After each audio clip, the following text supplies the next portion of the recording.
Le CETI est un centre de recherche et de développement appliqué qui va prototyper des process sur la transformation des matières textiles, des produits textiles pour faire de notre industrie une industrie plus durable. Nous avons deux solutions pour améliorer ça. Évidemment le recyclage, recycler tout ce qu'on peut, des vêtements usagés, mais ça peut être aussi des invendus. La deuxième voie, c'est de se dire tout ça de toute façon sera bien, mais par rapport aux besoins de notre industrie, nous avons besoin de plus de ressources locales. Et là, je veux parler de la biomasse, c'est-à-dire que tout ce que l'on pourra extraire en bioressources pour faire de la fibre textile à partir de coproduits végétaux ou à partir de protéines animales qui en plus nous permettent d'avoir une souveraineté.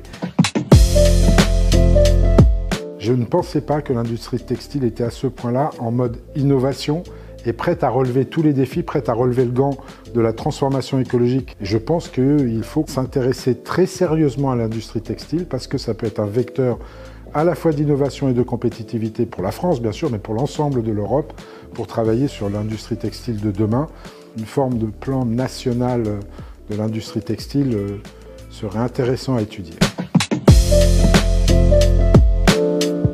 Dans les chantiers prioritaires, il y a déjà un premier chantier qui est la collecte. On ne récupère pas assez de matières premières parce qu'on le sait. La majeure partie des produits textiles usagés sont envoyés à l'étranger. Il faut qu'on arrête, on a eu la preuve aujourd'hui. Les déchets textiles ne sont plus des déchets, ce sont des sous-produits du textile valorisables. Il faut qu'on s'emploie à changer la règle du collecteur-trieur pour que plus de matières premières reviennent chez nous. Ça, c'est le premier point.